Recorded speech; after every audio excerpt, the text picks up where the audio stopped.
use this one? Yeah, I have all jerseys. I do a little bit of fall calving, but 80% spring calving. About the seasonality, we do get a premium for our milk in the winter and a deduct in the spring. Although, even with the deduct in the spring, I'm trying to maximize the milk when my intake is the cheapest. So I can actually make more in the spring even with the deduct than in the winter with feeding. So.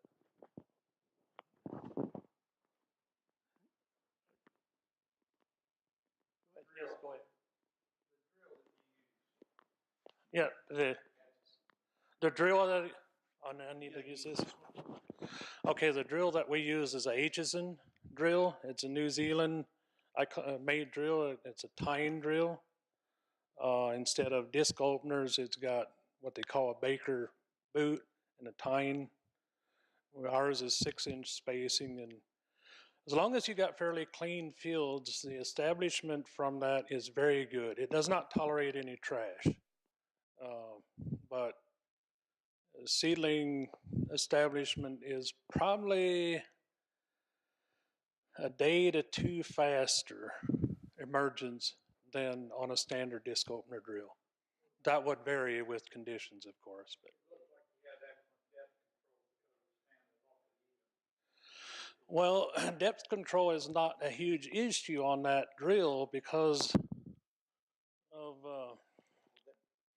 of the way it's made.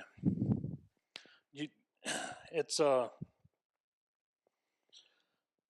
tip of the boot has got a little, it cuts a little groove in the soil, but it also creates a channel about this wide, and then this little groove is on the bottom, and the seed lay right in that little groove. It's just a very narrow groove.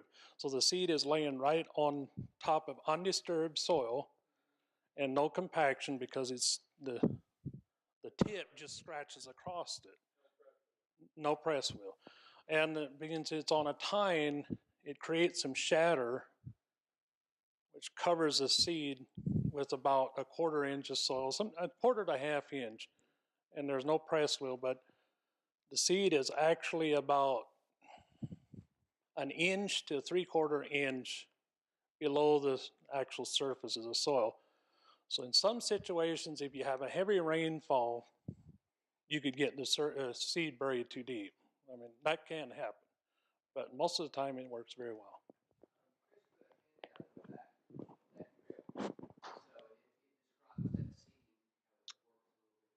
Right, so grab one of those handouts on the way out.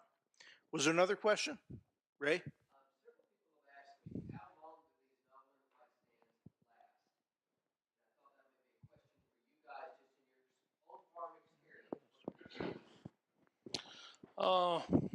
We had planted our first stand in 06, bar optimized and experimental. And sad to say, we terminated it in about, I'm going to say about 12, 13, no, it's about 2014, I guess, when we did. High milk prices, wanted to get more milk or whatever. With proper care, I think we should get 10 years plus off of those stands. Even by abusing, you saw the slide there around the pond.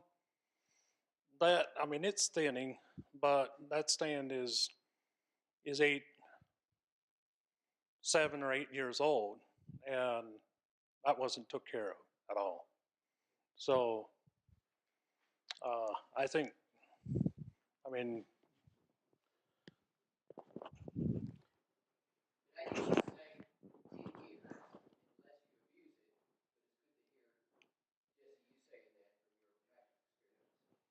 Well, I don't remember when I planted my first field. I did it also when it was an experimental, but I had it down there in the bottoms, and about it wasn't very long after that we had flooding. So I practically lost that stand to start with. The other stands that I have right now, probably a 4-year-old is my oldest stand. But yeah, the first year of after seeding, you have to kind of baby it. And I don't want to plant too much on the first year. I mean, too much in 1 year, so that I can manage it the way it needs to be managed. Do you want to? On Rick's deal there, he planted it, and it was the second year before we put any clover in it, and we did not graze it the first year. So we didn't, we didn't move any, didn't do anything there.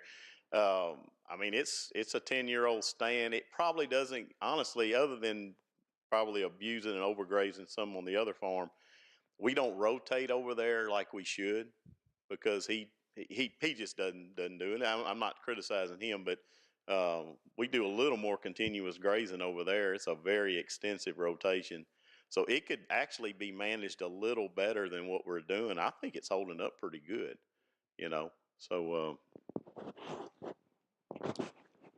I could make a little bit of comment on what my observation has been on stand persistence is largely determined by the first full year.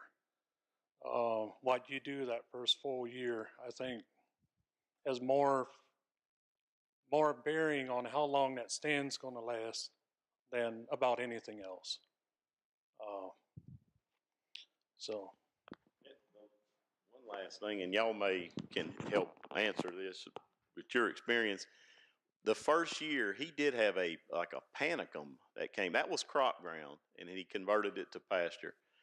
And there was some kind of panicum plant. In fact, I remember bringing in to Chip Martin, and he didn't really have a definitive identification on it, but it was just widespread. And his deal was cut it for hay, get it off, and fertilize, and try to get the fescue to outgrow it. And because he said it's very annual in nature, and that's what we did. And the stand just took off. After that, I don't know if y'all had any experience with whenever on a new seeding, having something like a panicum, a fall panicum, or some kind of volunteer coming out of crop ground. I don't. You may want to share any experiences with that. Well, in our situation, we haven't dealt with crop ground. Ours was in Fescue, Kentucky 31 or whatever before. So our biggest challenge has always been the crabgrass and the goosegrass. And in that first summer, those summer annuals can destroy a fescue stand. I mean, those are brutal, especially if you had a lot of pressure from volunteer ryegrass or buttercup. I mean, which leaves some open spaces. If you got a little spot of daylight, you're going to have a crabgrass plant. I think that's a big factor.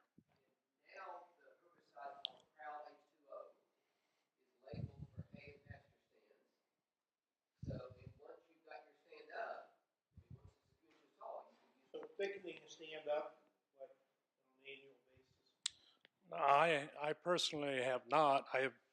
I've thought about it, but the fear is that the new seedlings are always going to be a lot more tender than the older plants, even in the novels. So the cattle are going to select those and have a tendency to graze them out. Now, in a hay situation, I don't know. I think it could help, but my thought on that is if a guy wants to budget 10 or 15 pounds every 2 years doing that, I think that would be something doable. I don't think it'd be necessarily a waste. Sometimes you wouldn't get anything out of it. Other years you would. That's. So Irvin has been contemplating this for a while, and so we'll let him chime in there. Yeah, that's kind of what I got this new cedar tine weeder thing. And I think it's going to take timing. I don't think that I'd want to do that in the springtime. It would probably have to be late in the season, almost when you're done grazing. And you might have to take it a little bit short before you seed it in there. And early enough that the seedling survives the winter. And then the next spring you'd have to, I don't know, you have to see what it looks like. But I'm hoping to try, to just add a few pounds every year and see if I can keep my stand real thick. I think you can. I've actually, I experimented more with ryegrass, annual ryegrass. I've cut fescue short in the fall to set it back, and then went in with a no-till drill and drilled ryegrass, and it was very successful. But ryegrass is a lot more vigorous than fescue, but if you have the moisture, you can get it started. It's just you gotta consider that it needs to be babied till it's established.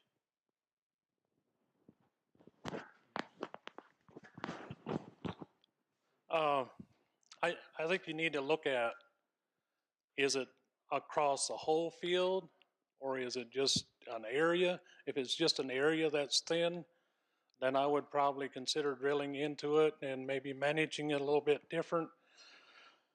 But I think long term, now I'm talking on dairy or stockers, I think you would be better off, transitioning through the reseeding process, putting the warm season annual in, because we need that anyhow for us.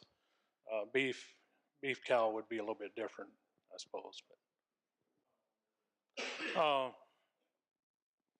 But I guess I don't really have a lot of comment on that, but I will say that in my experience on our farm, where we've lost the most stands, we're actually on the hay fields and not on the grazing fields. So, that's what our experience was.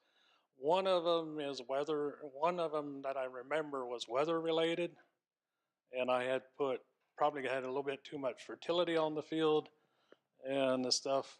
We had a windstorm and it went down, and all those spots died. I mean, so in a grazing situation, you can prevent that, but.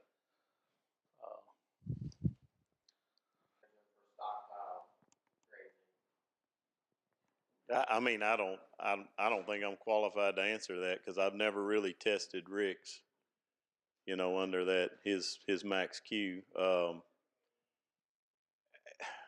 One problem we have in my particular situation is those farms are not adjoining.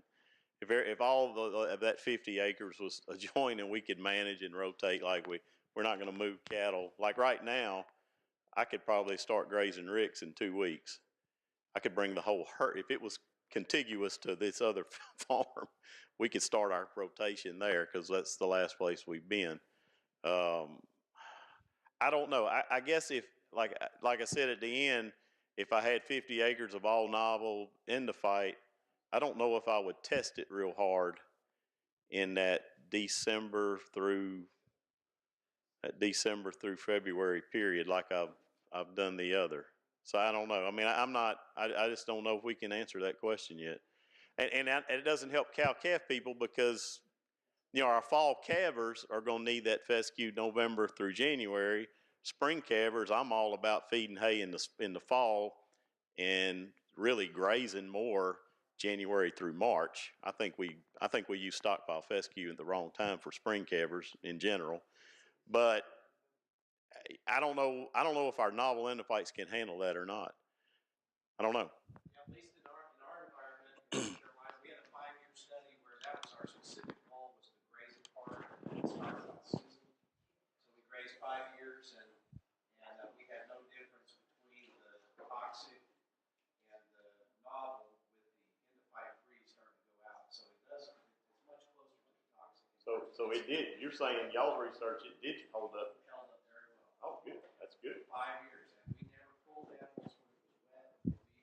Our intention Just was plowed just on like through. high we wanted to go. Yep, that's good to know. I had one more comment that I failed to make when I went through the slides, and that was to do with the last field of Kentucky 31 that I took out, and it was my calf pasture where I had the heifer calves replacements. In hindsight, that should have been the first field that I redid, because I didn't realize at the time, I didn't realize what was happening because you didn't see the effects till a couple years later. Even though these calves were supplemented with grain and hay, you know, but they still had access to the Kentucky 31 stat stock. But all of a sudden we had heifers freshening, blind quarters, you know, some free teeters. And I remember one time we only had one good one. And when we got rid of the fescue and switched to ryegrasses, that problem actually disappeared. We don't have near as many blind quarters. So I'm going to say that the long-term effect, even on a beef operation, might be a lot more than what we think it is. I think it's a big. All right, let's thank our panelists.